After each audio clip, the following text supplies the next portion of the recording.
For 4.5 billion years, this star has been the constant heartbeat of our world. It rises, it sets. We trust it completely. But what if we broke that trust? What if we played a cosmic game of what if?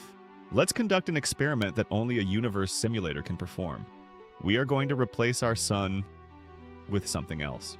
Just like that, the sun is gone. 8 minutes later, the last ray of warm sunlight leaves Earth. The sky goes black. Not night, just the void of deep space. Within a week, the surface temperature drops to minus 100 degrees Fahrenheit. The air itself begins to condense and snow out as liquid oxygen. But this is not the end of the story. We are not just deleting the sun, we are replacing it. Let's start small. Let's replace the sun with a dead star. Meet Sirius B. Well, a star like it, a white dwarf. The corpse of a star like our sun. It contains the mass of the sun, but crushed into a sphere the size of Earth. The sun flickers back into existence, but it's wrong. It's shrunk dramatically. Where the massive sun was, there is now only a tiny, intensely bright pinpoint of light, the size of Earth. A teaspoon of this material would weigh 15 tons. Its gravity is 100,000 times stronger than Earth's. Its surface is perfectly smooth, crystalline carbon, essentially a diamond the size of a planet. There are no sunspots, no flares, just pure static gravity. It glows with a fierce electric blue-white light. Close-up of the white dwarf. It glows with a fierce electric blue-white light. There is no atmosphere to scatter the light anymore. You would see the stars in the middle of the day. It's small, like a bright LED, but looking directly at it would sear your retinas instantly. The landscape is illuminated in harsh, shadowless light. Right next to this blazing diamond in the sky, you would see the stars in the middle of the day. Right next to this blazing diamond in the sky, Mercury and Venus are gone. They were swallowed when the star collapsed into a white dwarf. Earth is now the closest planet, tidally locked almost instantly. One side faces perpetual day. One side of Earth faces the white dwarf in perpetual scorching day. The other side faces eternal night, Earth's surface. The atmosphere is freezing and collapsing, but the gravitational pull remains stable. Earth's orbit remains stable. It's a frozen, dark rock orbiting a brilliant, useless jewel. We would orbit in perfect, stable darkness. A frozen world illuminated by a light that gives no heat. And then, over trillions of years, even this light would fade, leaving behind a black, silent crystal sphere. The white dwarf slowly, almost imperceptibly, fades from brilliant blue-white to a dull red, and finally to a cold, black, theoretical black dwarf, the final tombstone of our solar system. The white dwarf is a beautiful grave, but let's go denser. Let's replace the sun with something a little more violent. This is a neutron star, the densest object in the universe that isn't a black hole. The entire mass of the sun, crushed into the size of a city. It spins insanely fast, completing a rotation in milliseconds. Gravity here is 200 billion times stronger than Earth. Cracks appear as starquakes, tiny adjustments in the crust that release more energy than our sun does in a century. The surface gravity is so intense that a mountain range here would be no taller than a millimeter. If you dropped a marshmallow from 1 meter above the surface, it would hit with the force of 1,000 hydrogen bombs, and it would scream. Neutron stars emit beams of radiation from their poles. If Earth lined up with that beam, our sky would pulse with a rhythmic, deadly strobe light. The immense gravity of the neutron star would stretch Earth into a long, thin, spaghetti-like stream of molten rock. Long before it even got close, the debris forms a glowing accretion disk around the neutron star. We would be torn apart and turned into a superheated plasma ring, spiraling into the star at nearly the speed of light. This ring of death would be the last light show in our solar system. A brilliant, swirling funeral pyre of our home. Jets of matter shoot out from the poles at nearly light speed. Inside, the laws of physics break. It is a fluid of pure neutrons, a superconductor, a superfluid, spinning in the vacuum of space. A drop of this neutronium drips and the screen flashes white. The neutron star is a cosmic shredder. But there is a special type of neutron star that is even more terrifying. Let's replace the sun with a magnetar. A magnetar is a neutron star with a magnetic field so powerful it can distort atoms. We are talking about a quadrillion times stronger than Earth's magnetic field. When the crust of this star snaps, it releases energy that would dwarf anything we've ever witnessed. The magnetic field lines are so dense they become visible as physical tendrils of pure force. These lines of force snap and reconnect, creating a blinding release of energy. The star is constantly tearing itself apart, creating a glowing cloud of plasma and particles called a magnetosphere. If a Magnetar were placed halfway between the Earth and the Moon, it would wipe every credit card, every hard drive, and every magnetic strip on Earth instantly. From the surface of a hypothetical planet far away, the Magnetar looks like a sinister, glowing ember. It is surrounded by a halo of crackling purple lightning that never stops. It is silent in space, but visually it is pure chaos. It doesn't just pull on metal, it pulls on the very electrons in your body. At close range, the magnetic field would tear the water molecules in your cells apart, turning you into a cloud of ionized plasma. Everything becomes a bullet. Iron in your blood would be ripped out through your skin. You wouldn't just die, you would be unmade at the atomic level.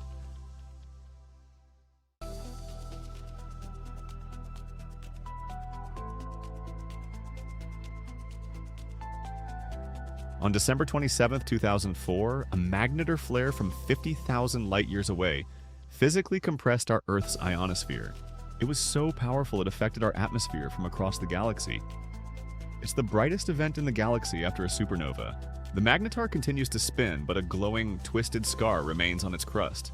The magnetic field is so strong that the surface is solid metal, but the gravity is trying to crush it into a sphere. The stress creates mountains a few centimeters high that weigh as much as the Himalayas. It is a star at war with itself. Gravity wants it to be a perfect sphere. Magnetism wants to rip it apart. The Magnetar is a beast of pure physics, but what if we went the other way? What if we replaced the sun with something bigger?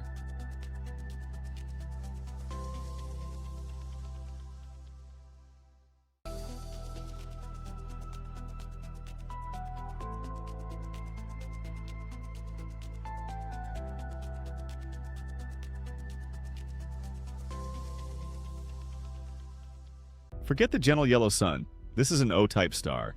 It burns so hot that it produces most of its light in the ultraviolet spectrum. It is the rock star of the main sequence. With this star at the center, the habitable zone isn't where Earth is. The habitable zone is out where Pluto used to be. Earth is now a charred, airless rock, bathing in deadly UV radiation. Life as we know it cannot exist. This star's lifespan is only about 10 million years. It lives fast and dies young. It is losing mass so quickly that it creates a dense stellar wind. This wind would pummel Earth's remains, sandblasting the surface down to bedrock.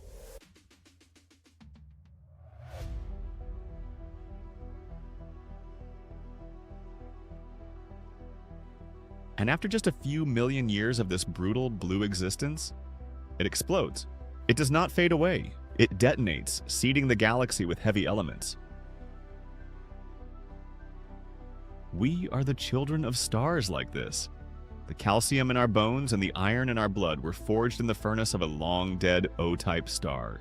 But living next to one? That's a death sentence.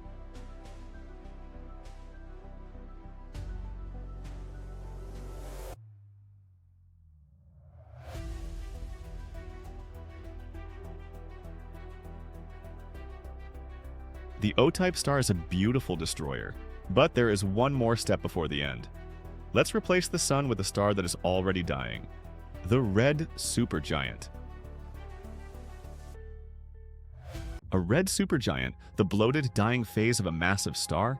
If we placed Betelgeuse here, the surface of the star would be somewhere between the orbit of Jupiter and Saturn. It swells past the orbit of Mercury, then Venus. It's a churning, boiling ball of red plasma. The sun expands beyond comprehension. This is Betelgeuse in place of our sun. Earth is gone, not burned, not scorched, swallowed whole. The inner planets are simply inside the star. They are vaporized instantly. Their atoms add a tiny, imperceptible amount of heavy metals to the star's convection currents. We are now a tiny impurity in the atmosphere of a dying sun. From the outer solar system, the view is terrifyingly beautiful. The star fills the sky. You can see the massive convection cells churning. The surface is covered in massive convection cells the size of Earth's entire orbit. Huge boiling bubbles of plasma. It looks like the surface of a boiling cauldron of blood. Close-up of a convection cell. The detail is astonishing. Hot plasma rises in the center and cools at the top. It sinks down the dark edges. These bubbles are the death throes of the star. These cells are larger than the distance from the sun to Mars. It is desperately trying to fuse heavier elements. Deep inside, the star has built an iron core. an X-ray slice of the star's interior. We see the layers, an outer hydrogen shell, then a helium shell, then carbon, neon, and oxygen. And finally, a tiny, Earth-sized core of iron. Iron is the ash of nuclear fusion. It cannot be burned. The star is running on borrowed time. The star's brightness fluctuates wildly. It dims by 40%, then brightens again. It wheezes, it coughs, it throws massive clouds of dust into space. This forms a ghostly, glowing nebula around the dying star. This is the final act before the supernova. The red supergiant is a monster. Diameter of Jupiter's orbit. A star eating its own planets. But there is one type of star even more extreme. The Rayet star. A Rayet star is a star that has peeled off its own skin. It is the exposed, burning heart of a supergiant. It is so hot that its peak light output is in the far ultraviolet, making it look like a cosmic emerald. It's smaller than the red giant, but infinitely hotter and brighter. The star is not a clean disk. It is surrounded by a thick, expanding bubble of gas and carbon dust, a Rayet nebula. This is the star's own atmosphere, blasted away by light pressure. The wind from the star is moving at 2,000 miles per second. It is losing 1 Earth mass of material every single year. It is creating a nebula around itself in real time. Spectral analysis shows the light from the star broken down. Instead of hydrogen lines, we see huge spikes for carbon, nitrogen, and oxygen. This star is chemically rich, seeding the future galaxy with the building blocks of life, even as it dies. Rayet stars are the factories of the heavy elements. They are the reason we have carbon planets and maybe carbon-based life. The stellar wind interacts with the nebula, creating intricate filamentary structures and bubbles. The nebula glows from the intense UV radiation bombarding it. If our sun were this star, the solar system would be inside this glowing green bubble. The night sky would be lit up by the fluorescent glow of our own star's exhalations. The star is unstable. It pulsates violently, ejecting massive clumps of material. These clumps form dust clouds that temporarily dim the star's light before being blown away. It is in its death throes. A Rayet phase lasts only a few 100,000 years. A cosmic sneeze before the final collapse. And when this star dies, it doesn't just go supernova. It may fire a gamma ray burst. A beam of death that could sterilize planets for thousands of light years in its path. We have seen stars die. Now let's replace the sun with the thing that comes after. The final destination of gravity. Let's replace the sun with a supermassive black hole. This is it, the endgame of physics. A supermassive black hole. This is it, a supermassive black hole. An object with a mass of 4 million suns, compressed into a single point. Compressed into a single point of infinite density. The singularity. If we replaced our sun with Sagittarius AU, the solar system would be completely dark. But it wouldn't be cold, not immediately. Earth's orbit would be unstable, eccentric, and eventually we would spiral inward. There is no surface. There is only the event horizon, the point of no return. Beyond this line, even light cannot escape the void. But there is light, the last light of our solar system. Everything, planets, moons, asteroids, has been torn apart and turned into a blindingly hot whirlpool of plasma orbiting the drain. Friction heats this disk to millions of degrees, glowing brilliantly in X-rays. As you fall toward the singularity, the gravity at your feet becomes millions of times stronger than the gravity at your head. You are stretched into a stream of atoms. The universe calls this spaghettification. And once you cross that line, you are not just dead, you are deleted. You are deleted from the universe. Everything you ever were is gone. Time and space swap places. The singularity is no longer a place in space. It is an inevitable moment in your future. What if a black hole replaced our sun? We would be gone before we could ask the question. But as you watch this, remember, you live under a perfectly ordinary yellow star. You live under a perfectly ordinary yellow star. And that is the greatest cosmic miracle of all.